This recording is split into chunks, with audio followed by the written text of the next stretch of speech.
Good morning, evening, afternoon. This is Teah with Learn Your Monies. Today we're going to be going over burn rate, which is the start point to building your wealth. Alright, wealth starts in the in-between of what you earn and what you spend. If you spend more than you earn, you have a negative cash flow, which can cause you to lose wealth and put you in danger of going into debt or digging yourself deeper into debt. If you can earn more than you spend, you have a positive cash flow to climb out of debt and build wealth with. So we're going to take a $45K salary example. This is after taxes, FICA deductions, so on and so forth, which is roughly about $2,800 a month. Alright, so there's $1,000 in rent, $500 in food. So what we're doing right now is actually looking over a bank statement to see where all this money went, if you were wondering what we're doing. So we got $1,000 in rent, $500 in food, $300 in utilities, $200 to restaurants, $400 to car payments, and $350 to miscellaneous. So 45K example. So we ended up spending $2,750 of our take-home salary, which is our burn rate, and we have $50 left over in the account. Although that's probably going to go to like McDonald's and the gas station as soon as we leave in the morning to go to work. So that's a bad thing. That's a bad thing. Let me show you why. It's important to separate your needs versus your wants. You need these to survive versus you want these to be happy. So, rent, food, and utilities all are on your needs base. These are things you need to have. A roof over your head, food in your belly, and running water. And electricity to stay warm. Food here, you can easily reduce, or this can get inflated by a lot, so keep an eye on it. Where you're buying just specific foods that you like because you're not thinking about how your money's going out or in. So keep an eye on that because mine got a little crazy when I wasn't paying attention. Oops, sorry about that. So $200 to restaurants because I like to take my family out to eat, and $400 on car payments because I have a car payment. Now this is all examples. This is not me now. This is Teah 10 years ago.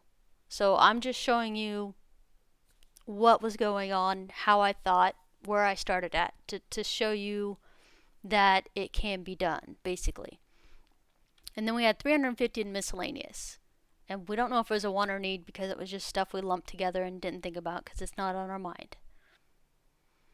Alright, well, that's going to be a problem. So no miscellaneous allowed. Break down the unknowns in your accounts. So when you're looking at your bank statement trying to figure out where all your money went, you actually need to break down all your miscellaneous stuff to figure out where exactly it went.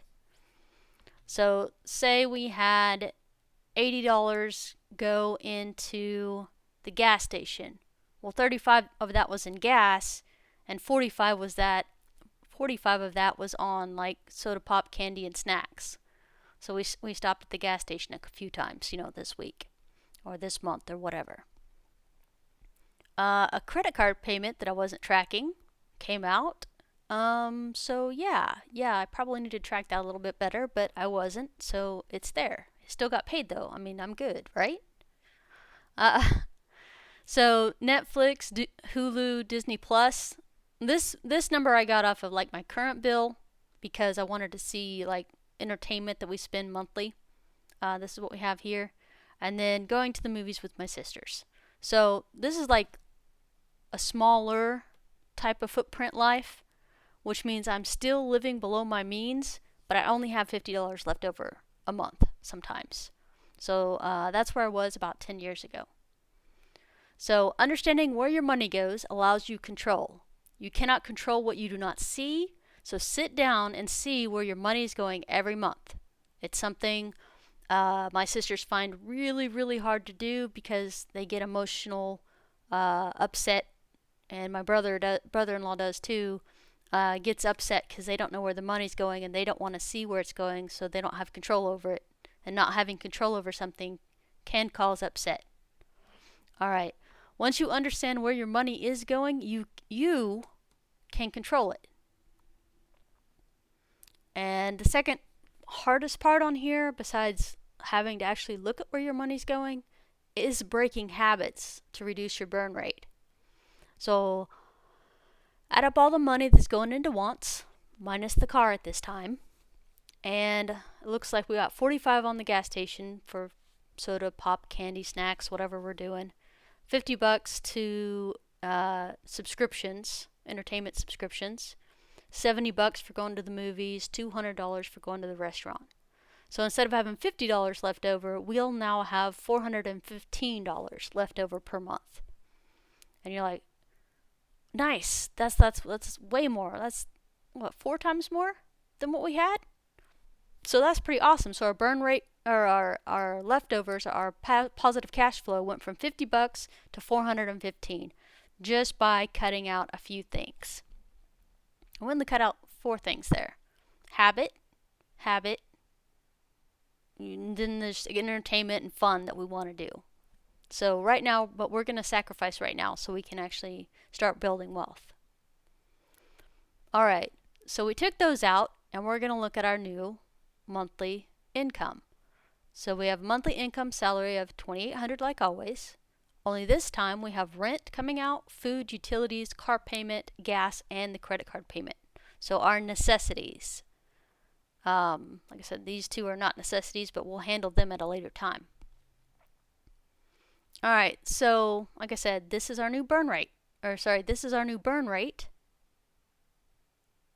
And because our burn rate is lower, we now have more money.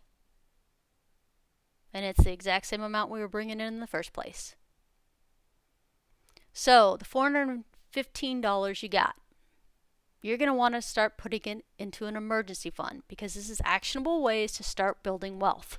And in order to do that, you have to have a cushion to repel Murphy's Law. Anything that can go wrong will go wrong. And this will give you the visible momentum that you are building wealth. And it will also this prevents you from digging yourself deeper into debt if you already have debt, or prevents you from going into debt just by having this $1,000 emergency fund to start off with. Like I said, we're going to keep it simple. This is just newbie stuff that we're just now learning. And yeah. So the most important part about looking at your burn rate is to be kind to yourself. And the reason I say this is because you're going to look at it and you're going to see that your burn rate is probably exceeds your income by a lot. So how much you spend exceeds how much you make by a significant amount, especially if you have credit card payments, because that shows those are unhealthy indicators that your stuff's not balanced. Okay, and so you got to think to yourself, I want to fix this problem. I know this is a problem, and I'm going to step up and do it. But you also have to be kind and say, one step at a time forward is better than, prepping and training and finding buts. Yeah, but I can't do that. I don't make enough money. Yeah, but I really need that. But you have to be kind to yourself, okay? Which means, hey, I know this is going to be hard, but you can do it. I have faith in you. You've got this. Anyway, I do. Sorry. I'll get off my soapbox now. I feel it's like I'm using these kind of like to talk to my family. And so yeah, this is what we got going on. Be kind to yourself.